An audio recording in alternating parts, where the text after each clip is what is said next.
but you want to boycott the one player, looking right at you, Angel Reese and Asia Wilson, one player that has caused the revenue to go way up in the monetary values. That's what you want to do. You think you're helping these women? The NBA Civil War is officially underway.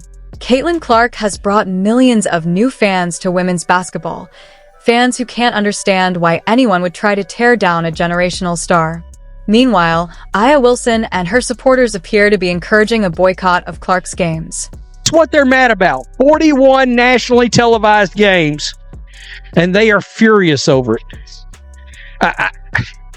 I can't understand. Even as the league reaches unprecedented popularity, some players and their supporters seem determined to push back against it. Fever games are selling out arenas. ESPN is broadcasting more WNBA coverage than ever, and social media is on fire with conversations about women's basketball. Beneath it all, this boycott push exposes a darker truth, celebrity jealousy, and what it could mean for the future of the sport. The original fans, activist fans, that's what they are. All right, just keeping it real. They don't like the fact that you want to watch these games. They don't like the fact that you are 3 or 4 times the amount of them. Have you noticed what's happening in the WNBA right now? A fan-driven civil war is breaking out over Caitlin Clark receiving 41 nationally televised games this season, more than any other player in the league. The tension has reached an unprecedented level, creating divisions no one saw coming.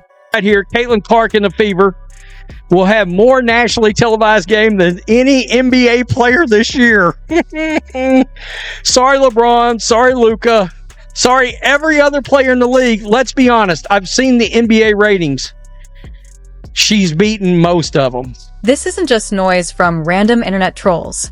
Some WNBA fans are actively pushing the idea of illegally streaming games or avoiding them altogether whenever the Fever play.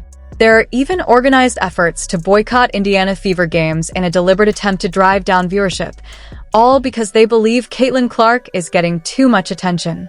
So they're all mad right now, furious, and my goodness, guys, they're talking boycott. Oh, what? Oh, there's strength in numbers.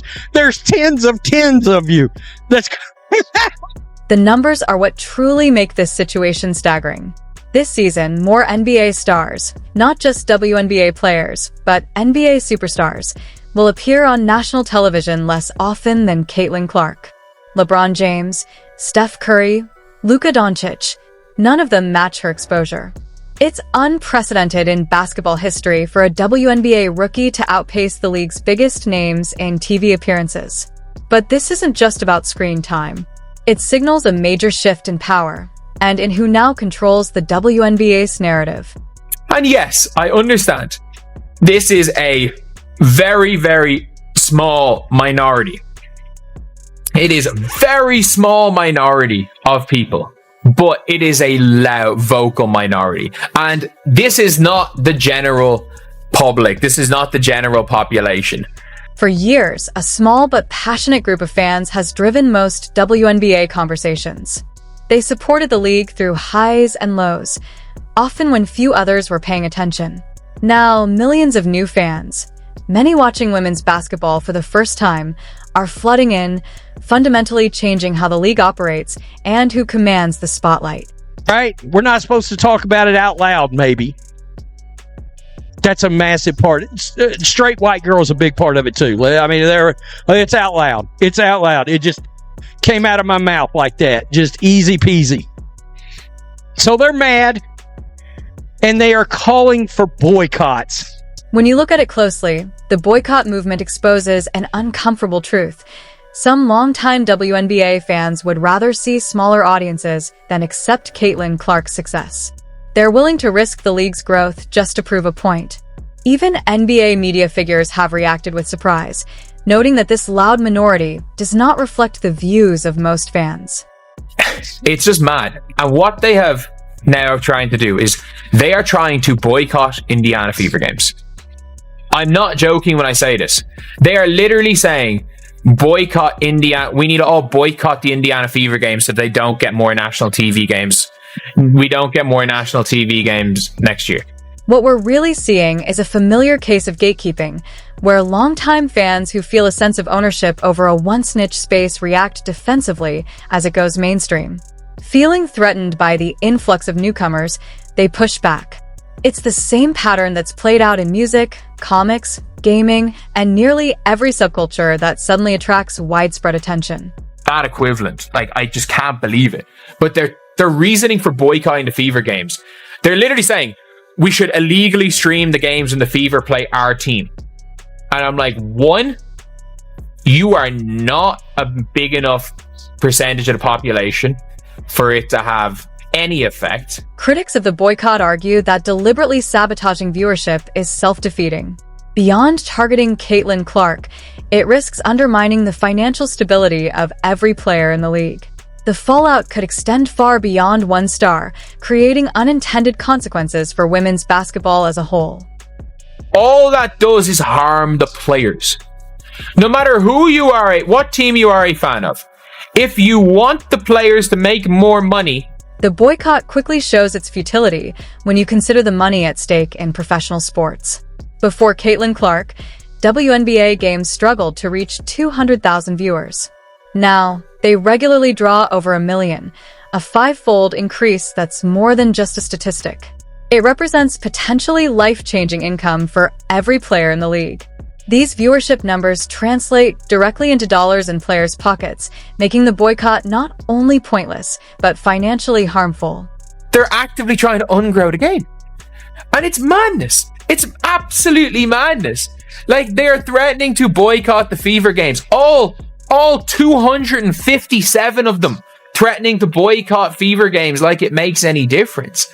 Like, these people are not fans of basketball. These people are actually not fans of the WNBA. Let me break down how this actually works. Networks like ESPN, ABC, and CBS pay huge sums to broadcast games, but how much they pay depends on viewership numbers. These agreements, called media rights deals, directly affect the WNBA's finances. Player salaries aren't random. Higher viewership means networks spend more on broadcasting rights, which translates into more advertising revenue and ultimately more money for the league and its players. Just don't like Caitlin Clark.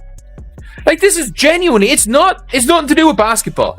And it's nothing to do with Caitlin Clark, the person. There's no rhyme or reason to it, because I don't think there is a harder person to dislike. Networks are taking notice of the viewership spikes Clark brings and seeing big dollar signs. They're now willing to pay far more than before she entered the league. Those millions of viewers don't just benefit Clark. They raise the potential salary ceiling for every player. At the same time, the WNBA is negotiating its next media rights deal, making this the absolute worst moment for fans to even consider boycotts. They just don't like Caitlin Clark. It's a personal thing. And they will literally... These people, again, they're not fans of basketball. They're not fans of the WNBA. They're not fans of any teams. They just don't like Caitlin Clark. Networks are noticing the huge viewership Clark brings and seeing big revenue opportunities. They're willing to pay far more than before she entered the league. Those millions of viewers don't just benefit Clark. They raise the potential salary ceiling for every player. With the WNBA negotiating its next media rights deal right now, this is the absolute worst time for fans to even consider a boycott. I don't think they understand there's no viewership before Clark. So if they boycott, would it really move the needle? The boycott idea is completely backwards. Many of the same fans demanding it have long argued for higher pay and better conditions in the WNBA, yet now they resist the very growth that could deliver that. Caitlin Clark's rise is bringing millions of new fans, increasing attendance, merchandise sales, and media deals, benefiting every player, not just her. The outrage reflects jealousy and a refusal to accept change, not genuine concern for the league. This WNBA renaissance is an unprecedented opportunity to elevate the sport globally, raise salaries, and secure sponsorships for all players. Instead of fighting it, fans should celebrate this historic turning point.